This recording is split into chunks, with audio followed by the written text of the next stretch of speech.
भाद्रपद महिना आला की आपल्या घरोघरी सण उत्सवांची घाई गडबड सुरू होते. पण यंदाचा म्हणजेच 2026चा भाद्रपद महिना अतिशय विशेष आणि दुर्मिळ योग घेऊन आला आहे. यंदा 14 सप्टेंबर 2026 वार सोमवार या एकाच दिवशी हरतालिका तृतीया आणि गणेश चतुर्थी हे दोन मोठे सण एकत्र आले आहेत. तुम्ही अगदी बरोबर ऐकलत. ज्या दिवशी महिला हरतालिकेचा कडक व्रत करतात त्याच दिवशी विघ्नहर्ता श्री गणेशाचे घरोघरी आगमन होणार आहे. अशा वेळी अनेक महिलांच्या मनात गोंधळ निर्माण झाला आहे की हरतालिकेचा उपवास नेमका कधी धरावा आणि कधी सोडावा. गणेश चतुर्थीच्या दिवशी हरतालिकेची पूजा आणि गणपतीची स्थापना एकत्र कशी करावी, या दिवशी कोणते नियम पाळावे आणि कोणत्या चुका टाळाव्यात, आजच्या या व्हिडिओमध्ये आपण या सर्व प्रश्नांची उत्तरे, शास्त्रशुक्त माहिती अगदी सोप्या भाषेत जाणून घेणार आहोत. हा व्हिडिओ संपूर्ण पहा जेणेकरून तुमच्या मनातील सर्व शंका दूर होतील. चला तर मग वेळ न घालवता आजच्या या महत्त्वपूर्ण व्हिडिओला सुरुवात करूया. व्हिडिओ जर आवडला तर व्हिडिओला लाईक, शेअर, सबस्क्राईब करा. कमेंटमध्ये ओम गण गणपते नमः लिहायला अजिबात विसरू नका. हा व्हिडिओ तुमच्या मैत्रिणींबरोबर नक्की शेअर करा. हिंदू पंचांगानुसार भाद्रपद शुद्ध तृतीया तिथीला हरतालिका साजरी केली जाते आणि भाद्रपद शुद्ध चतुर्थीला गणेश चतुर्थी साजरी केली जाते. यंदा तिथीच्या क्षयामुळे किंवा वेळेच्या गणनेमुळे 14 सप्टेंबर 2026 सोमवार रोजी सूर्योदयाला तृतीया तिथी असणार आहे आणि दुपारी चतुर्थी तिथी सुरू होत आहे. शास्त्रानुसार उदया तिथी मानली जात असल्यामुळे 14 सप्टेंबर रोजीच महिलांनी हरतालिकेचे व्रत करायचे आहे आणि त्याच दिवशी दुपारी गणपती बाप्पांचे आगमन होणार आहे. सोमवार हा भगवान शिवशंकरांचा वार मानला जातो. हरतालिका हे व्रत माता पार्वती आणि शिवशंकरांच्या पूजेसाठी केले जाते.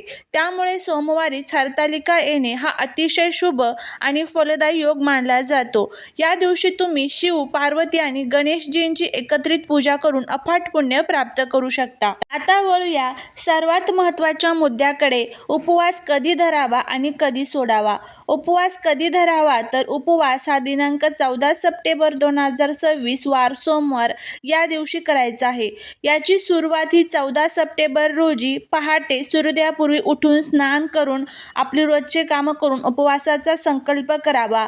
हरतालिकेचे व्रत हे परंपरेनुसार निर्जला म्हणजेच पाणी न पिता किंवा निराहार फक्त फलाहार करून केले जाते. तुम्ही तुमच्या प्रकृतीनुसार आणि आरोग्यानुसार हे व्रत करू शकता. यंदा गणपती आगमन आणि हरतालिका एकाच दिवशी आल्यामुळे उपवास सोडण्याच्या बाबतीत महिलांमध्ये खूप मोठी भीती किंवा गोंधळ तयार झालेला आहे.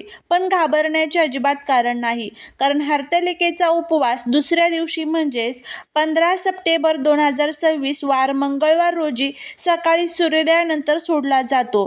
तर गणपती बाप्पांच्या नैवेद्याचं काय करावं तर 14 सप्टेंबर रोजी दुपारी बाप्पाची स्थापना झाल्यानंतर गणपतीला मोदक, खीर किंवा गोडधोडाचा महानैवेद्य दाखवला जातो.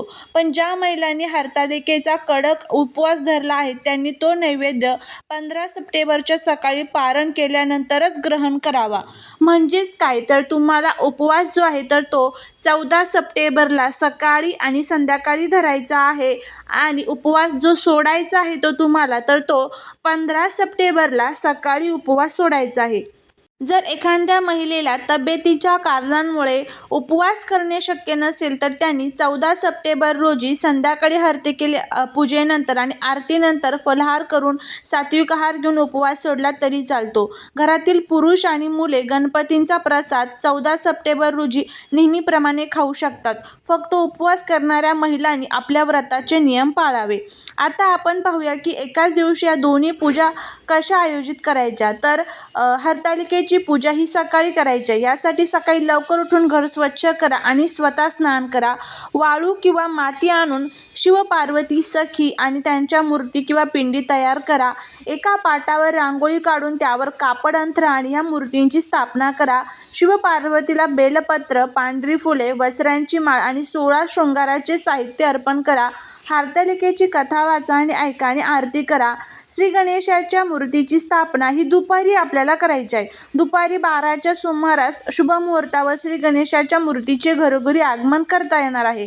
गणपतीची स्थापना हरतालिकेच्या पूजेच्या शेजारी किंवा वेगळ्या चौरंगावर पाटावरती तुम्हाला करायची आहे. गणपती बाप्पाला दुर्वा, जास्वंदीचे फूल आणि 21 मोदकांचा नैवेद्य अर्पण करा. गणपतीची महाआरती करा. लक्षात ठेवा, दोन्ही पूजा एकत्र करताना घरात अत्यंत प्रसन्न, पवित्र आणि मंगलमय वातावरण ठेवावे. म्हणजेच काय तर सकाळी तुम्हाला हरतालिकेची पूजा करून घ्यायची आहे आणि दुपारून 12च्या नंतर तुम्हाला गणपती बाप्पांची स्थापना ही आपल्या घरामध्ये करायची आहे. मैत्रिणींनो, या विशेष दिवशी काही गोष्टी विशेष काळजी घेणे अत्यंत गरजेचे आहे. या दिवशी घरात आणि मनात पूर्णपणे सकारात्मक ऊर्जा ठेवा. सुवासिनींनी या दिवशी हिरव्या बांगड्या, मेहंदी, कपाळावर टिकली असा 16 शृंगार करून पूजा करावी. शिव, पार्वती आणि गणपती स्तोत्र या दिवशी म्हणावे. ओम नमः शिवाय किंवा श्री गणेशाय नमः या मंत्राचा जप करत राहा. या दिवशी एखाद्या गरजू स्त्रीला किंवा ब्राह्मणाला वस्त्र, फळे किंवा शृंगाराचे साहित्य दान करा.